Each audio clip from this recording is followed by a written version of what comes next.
Yo, shorty, how many times I gotta tell you, man? Stop sweating me. You a kid, this is grown-up stuff. You gonna get hurt out here. Now take your little bag of candy, take your little bike, and go find some friends, all right?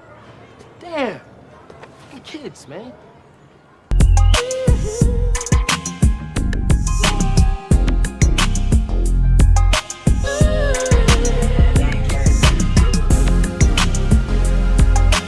You was a mother or a brother or a sister of somebody who's hurt in the street, and we just want to give it to you, raw and uncut. So, you get a different perspective from both sides.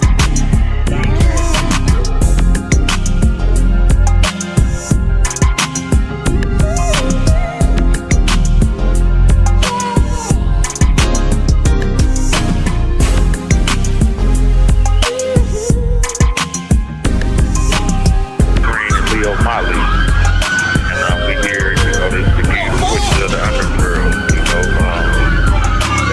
ex-felon. Inmate 11 correctional.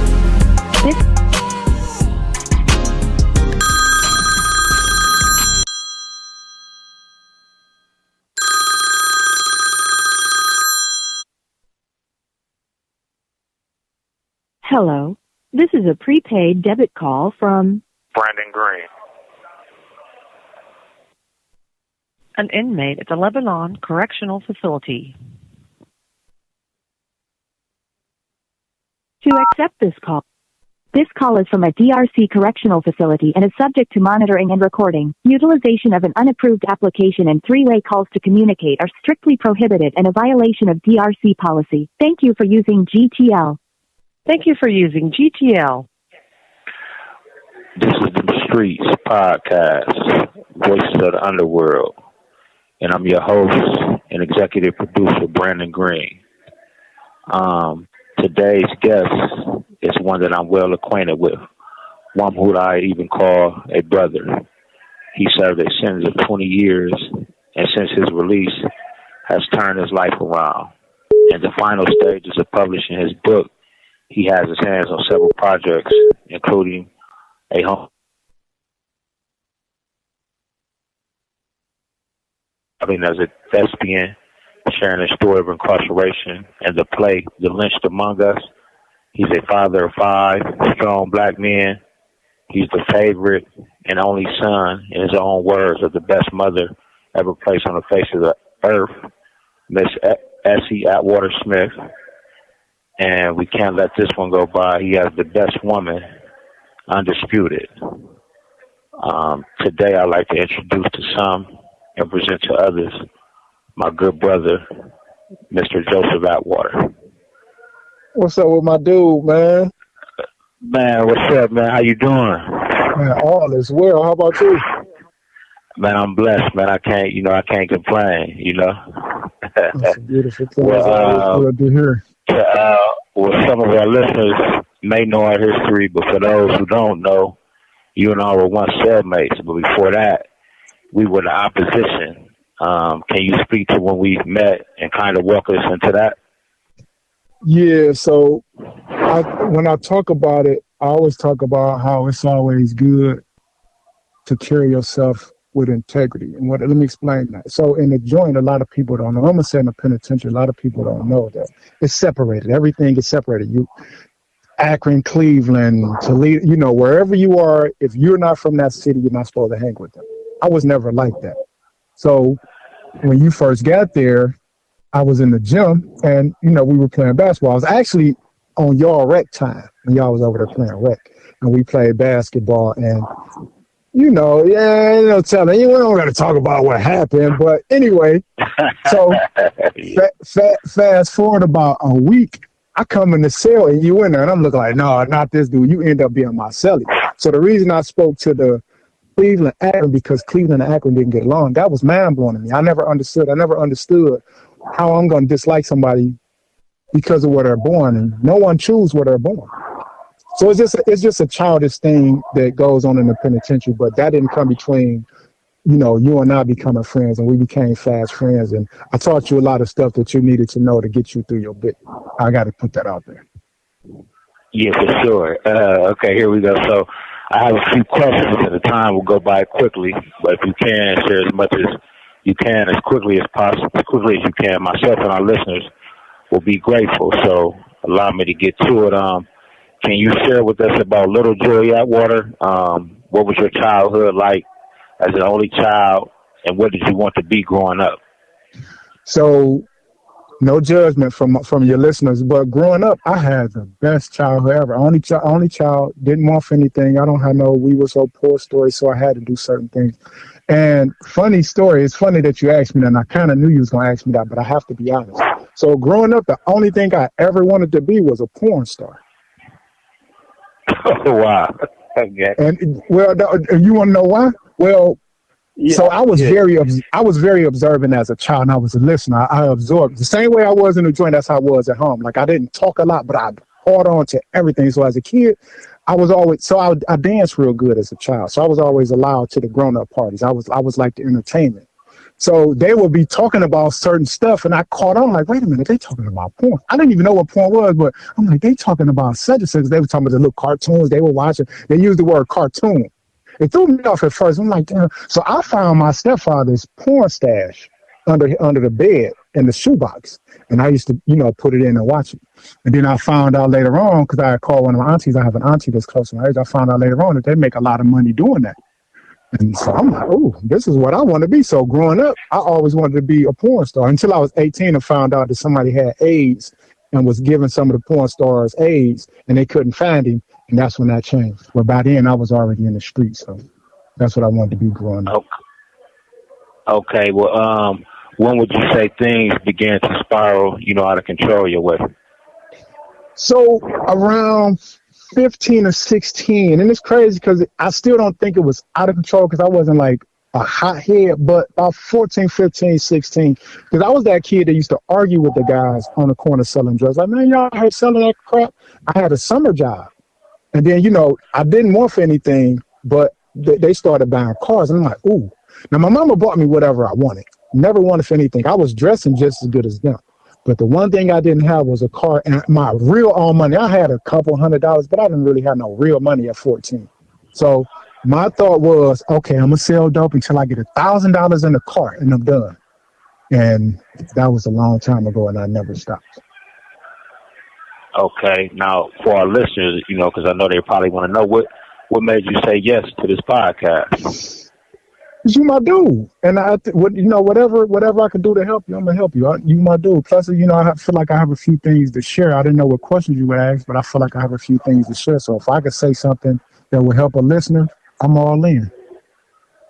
Okay, cool. Well, now that you're free, now how do you approach each day with your freedom as opposed to how you did while incarcerated?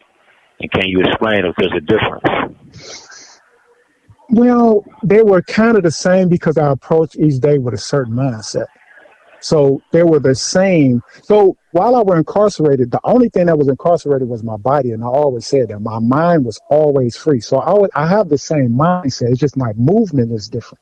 So I'm able to get up and come and go as I please now. And there, my mind, I prepared myself for this. So everything that I was thinking in there, I'm doing now. I still read, I still work out, I still read my Bible, I still walk with the Lord. So nothing has changed. I still read. I was just at the library earlier. I'm at the library on a regular basis, and I still buy books. I have my own library at home. So all the stuff that I was doing in there, I'm doing out here. I just can come and go as I please. So there's not much difference as far as my mindset goes. Okay, cool. Well said. Well, with prison being so mentally sectioned off, what do you think connected us and kept us bonded over all this time? Our mindset, not allowing everybody, not allowing our outside forces dictate the way that we see things. We didn't let the public opinion form our opinion of each other. Me being from Cleveland, you being from Akron. And I honestly believe we're kindred spirits. I can't say that about many people, but I believe we're kindred spirits. Both laid back, both stand-up guys. And so that right there meant a lot to both of us. So I think that's what grounded our relationship more than anything. Right. Well, it's only fair that I answered. I mean, I was a young dude coming, I think, 21, 22, and really didn't understand. Like I said, we was in manhood at the time, and looking back on it, I say, well, man, this place, it looked like a college campus, but for real, it was far from that. And, I learned a lot from you. Taught me a lot. You showed me, how to, like, everything from being clean to, how to do time, how to mind your business. So, for me, I think that would be my answer to that question, if you wanted to know. Mm-hmm. And how important are the programs that prisons offer to inmates? And tell us about the Accountable Man program. So the programs are important to the people that want them to be important. So it depends on why you're taking the program. To me, they were important to me because from the moment I sat in the police car to the moment I got out, I always said, when I walk out them doors, I'm gonna be the best person I could possibly be. Like, I'm not gonna have to work on anything when I get out here. I'm gonna do it all right here because this isn't going to be wasted time. You come out there the same person you was when you went in, or worse, it's wasted time. So you might as well stay in there because you're going to go back. And I hate to say it like that, but it's just the truth. And I always said, God, let me out of here when I'm ready. That way I never come back. So that's why I took every program seriously. Now, the Accountable Man came into play when I used to see guys always talk bad about the young guys. They hated the young guys. They were afraid of the young guys in my eyes. They didn't want to admit it, but they were afraid and they didn't want to teach them. But they always talked about the guys going home and come back. So my question would be, what did you do while they were here? They would always say, well, nothing. Them young dudes don't want to know nothing. They don't want to learn nothing. I'm like, that's not true. I was a tutor for the ABE guys, which was 21 and younger. And those were deemed the worst of the worst. But they loved me because I was real. And they really seen that I cared. And my education to them went far beyond 2 + 2 = 4. I was giving them real tools that educating them on life and how to go home and stay home and how to conduct themselves in there and not keep going in and out of the hole. So I came up with the program, The Accountable Man. It was geared towards the 21 and younger, but everyone was able to come. And it's a relationship program, not relationship between male and female, but whatever relationship you in, your mother, your brother, your father, your sister, your cousin, friend, it's about what you bring to the table. So each week is a building block. Start out with accountability, then respect, then love, then purpose, forgiveness, relationships. I'm in the car, so I don't have it all in front of me, but these are all building blocks. And each week I just add another block. Well, the cornerstone is accountability. That's why I start with that, because if you don't hold yourself accountable, someone else will. And that's why a lot of people are in prison sometimes, because the judge had to hold them accountable. That doesn't mean that everyone in prison is guilty, but those that are, someone else had to hold you accountable. But if you hold yourself accountable or have an accountability partner, you won't have to worry about those types of things. So that's why that's the cornerstone, which is accountability. And then I'll build on it from there. Respect for yourself and others, love, forgiveness, things of that nature. So that's what the program is about. It's about, and it's to combat recidivism, to stop guys from going in and out, giving them the tools to use when they come out to society so that they can conduct themselves in a way that's not antisocial. So that's what the Accountable Man is about. Okay, cool. Now, does it exist out there, or this is just something that you did on the inside? I did it on the inside, but I just had a conversation with two people, as a matter of fact, that I'm about to start doing it in the prison come January, and out here, I don't know exactly when, but I'm having that conversation with them on the 31st. So I'm in the process of trying. I've been trying to do it since I've been home.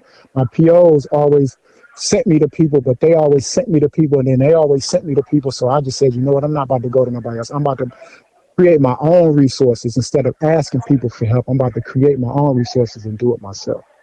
So that's what I'm in the process of doing. It has always been my passion. I never let it fall by the wayside. I just lack the opportunity to, drive forward with it. Okay, cool. Well, what did you learn from experiences with certain guys while incarcerated? Well, the spectrum is vast. So a lot of guys really want. That's why I really love doing the program, because a lot of guys want help. The problem is they lack an identity. Or if they didn't lack an identity, they were afraid of their true identity. I'm not talking about that weird stuff. I'm talking about people are afraid to be themselves. They're afraid to be corny or weird, or those bad adjectives that people place on you when you don't fall in line with them. They were afraid to stand out. They always wanted to hide behind a group or a gang, and they really didn't want to do that. But they was doing it to fit in so that they wouldn't be ridiculed.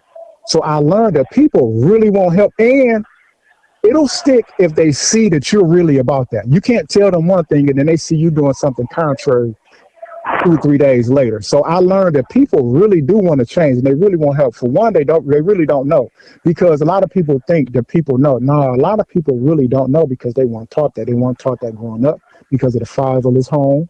And they weren't taught that when they were put in the system, because the system isn't built to rehabilitate you. It's supposed to be, but it's not. You're supposed to rehabilitate yourself. But if you don't know what you don't know, then how can you teach yourself? Because you think you got it all figured out when you're doing all this slick stuff, when in all actuality, that's hurting you more than it's helping. Man, that's deep, because I remember, you was cool with everybody, but like you said, you stayed in your word, you worked out, and you was kind of like, everybody knew you, but at the same time, you was kind of to yourself too. So, that's to me, that's kind of important, because, like you said, a lot of dudes. You have 1 minute remaining. It's hard for them to be themselves, Mm-hmm. Well, we will be back. This is the Streetz podcast, Voices of the Underworld, and we'll be back shortly for our listeners. Thank you for using GTL. So you want to hang up and call back, or we going to wait for him to call back in? An inmate at the Lebanon Correctional Facility. To accept this call, press 0. To refuse this call, hang up or press 1. To prevent calls. This call is from a DRC correctional facility and is subject to monitoring. Utilization of an unapproved application and three-way calls to communicate are strictly prohibited and a violation of DRC policy. Thank you for using GTL. Thank you for using GTL. This is the Streetz podcast, Voices of the Underworld, and we're back with Mr. Joseph Atwater here from Cleveland, Ohio. And so if you could tell us, man, because, we definitely want to know, tell us all about Miss Essie Atwater-Smith. Oh, that's my mama. Well, I love her to death. Greatest mama in the world, man. 100%. That's undisputed. I know other people might want to dispute that, but I'll put her up against anybody, man. For real. When I say she is the truth, she is definitely the truth. And she is the epitome of unconditional love. Period. Throughout it all, she was there 100%.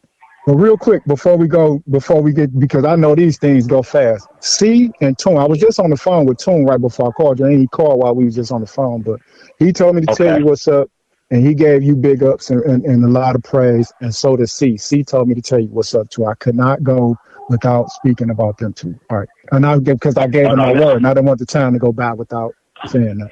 But no problem, and please, next time you speak with him, tell him we got to set a date. I want him on. Yeah, Toon, he was just saying that. He said whenever you're ready. Okay, cool. We'll do that. Well, let me get back to this. So, when you talk about the time and 20 years you did that, that's a long time. How was it emotionally for you? With your mom and your kids as well. So emotionally, it was cool. I made sure I kept that in check.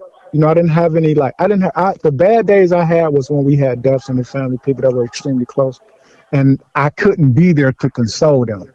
That was tough.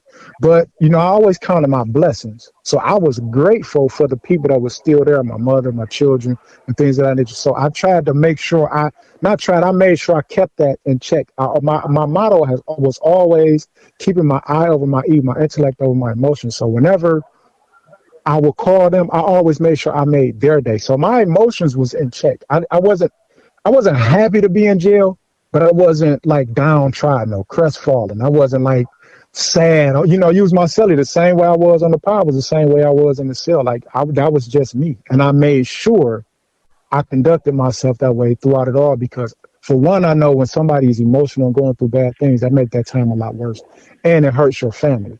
So I wanted to make sure they never heard that in my voice. So I made sure I kept that in check at all times, not just when I wasn't on the phone, but period. Okay, understandable. Now, I know you have two mottos, and can you tell the audience what they are and why? Two mottos? Yes. So keeping my eye over my E is one. Is that? and two mottos. I don't know. You caught me with that one.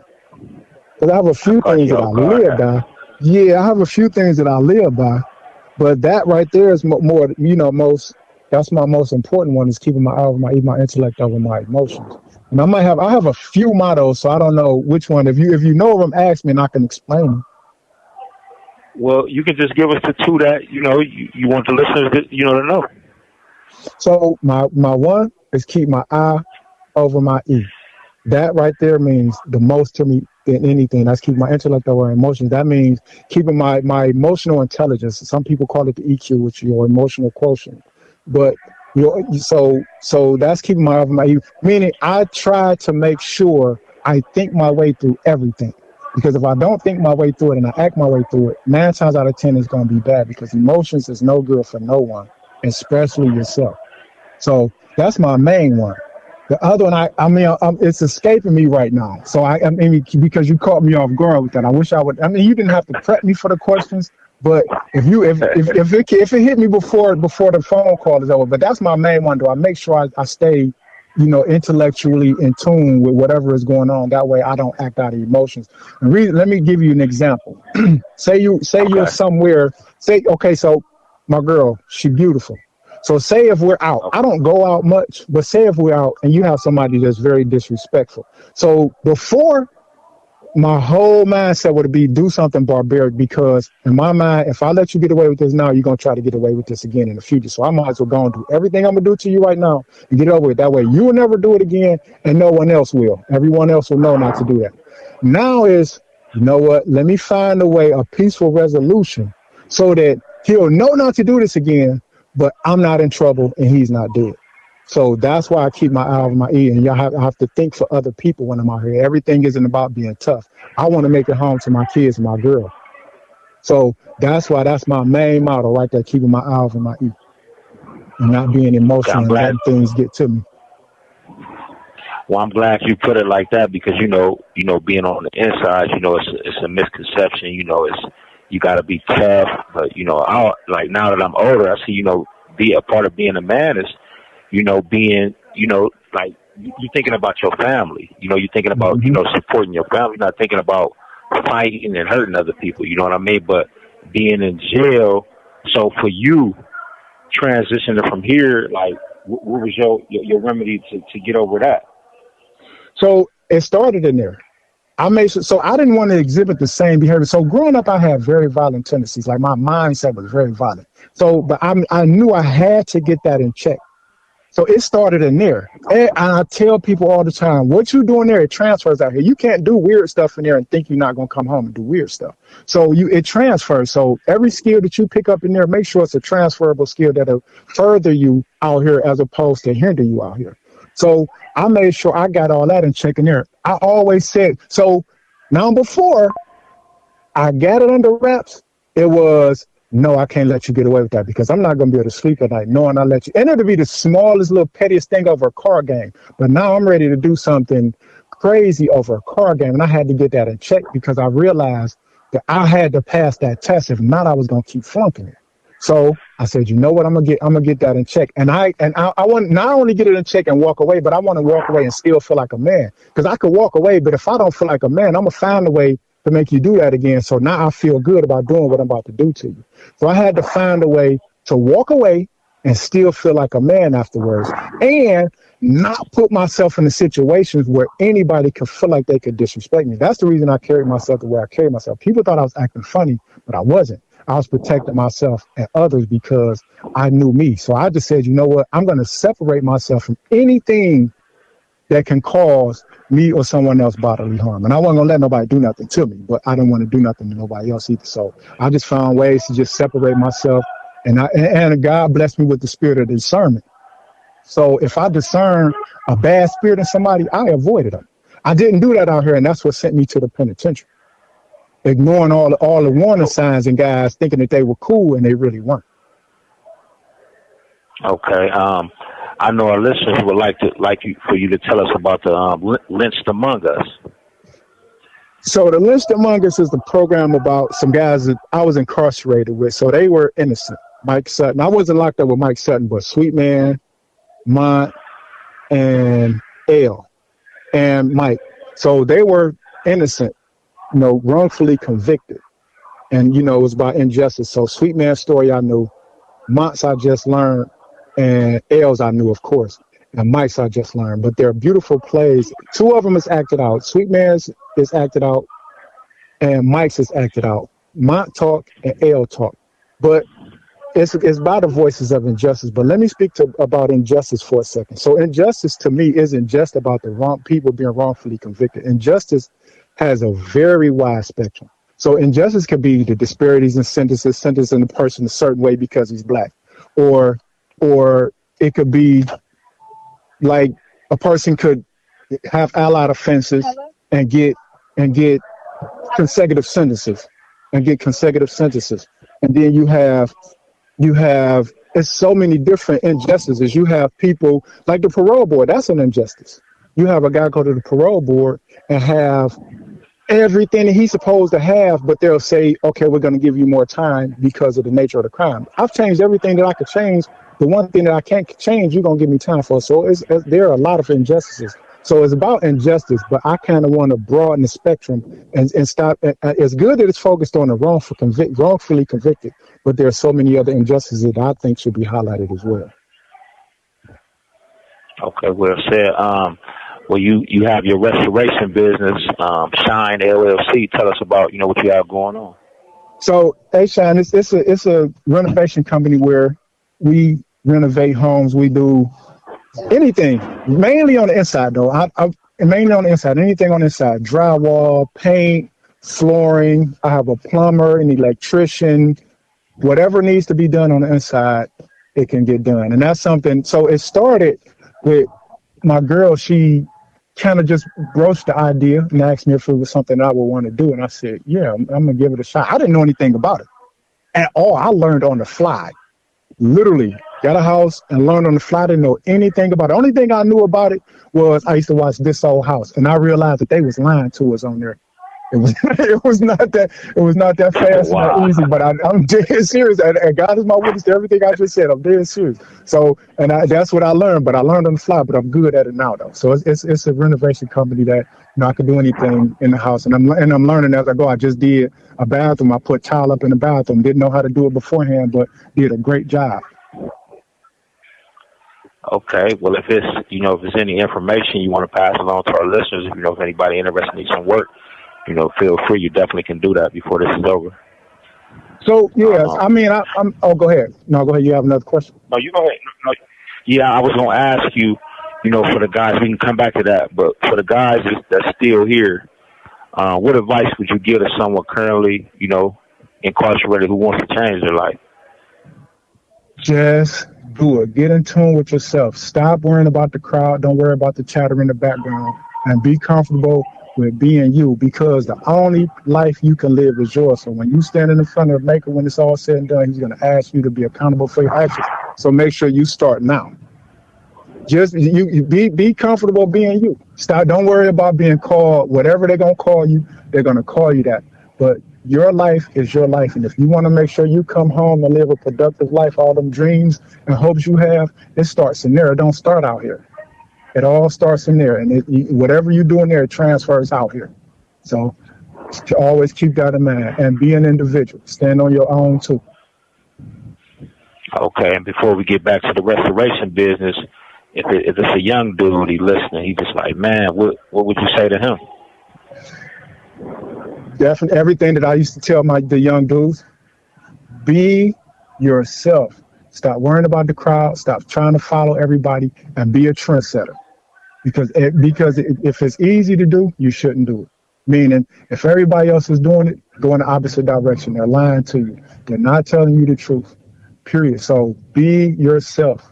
Be who God created you to be. And He did not create you to be a follower and to fit in and do all that foolishness that everybody else is doing. So stand on your own 2 feet, and you'll be happy that you did in the end. Because 9 times out of 10, when some real trouble happens, if you in a hole or if you somewhere else, you're gonna be by yourself. And all the people that you thought was your friends, they're not gonna be there. You hit it. You couldn't have said it no better than that. Well, we got to give her, it definitely deserves more time, but we got to give a shout out to the best woman, yours, Man, that is my girl. For sure. I'm talking about, because okay, let me say this about her. Tried and true. Not many people can say they have a tried and true, man. She is tried and true. Her name Wanda G, for anybody that's listening, man. She is definitely tried and true. I'm talking about really tried and true, not just, I'm talking about, and it's known, everybody know, like, no, she got your back. My mama love her like she her own daughter. That's all she talk about. My mama, this how good she is. My mama told me, she said, and I didn't like hearing my mama talk like this, but she said, I feel comfortable now. She said, if anything was to happen to me, and I know I'm not on this earth no more, I know that girl got your back. And that says a lot. You have 1 minute remaining. Well, that's to say a whole lot, man, for her to say that. I know we definitely don't want to hear him say that, but I know that meant a lot right there. But hold on, let me say this real quick. I know it's about to go off. Oh, go ahead. No, I was just going to say, man, listen, man, we appreciate you taking your time out to come on with us. And if need be, we'll come back again. But go ahead and say what you're going to say. This is some Streetz podcast. Voices for the Underworld. Go ahead, finish what you're going to say in closing. I was going to say that my dash is the reason I conduct myself. My dash is the dash between the day I was born and that final day. I'm making sure I dance. It's a song by Leanne Womack called I Hope You Dance, man. I want you to go and listen to it. And she said, if you get a chance to sit it out and dance, I hope you dance. So my life from this point forward is I'm dancing, and that's how I want to be remembered, as someone that actually danced instead of sitting on the sidelines of life. I'm out here definitely enjoying it, and it starts from in there. So however you conduct yourself in here, it transfers out here. Thank you for using GTL. Yep. So, and the other motto that I live by is the golden rule. And I believe if everybody lived by the golden rule, the world would be a much better place. And the golden rule, for those that don't know, is you do unto others as you would have them do unto you. And if we all stuck to that, trust me, this world would be a much better place. We wouldn't see race, none of the other stuff. We would just treat people like people, and the world would be a much better place. And it'd be full of love.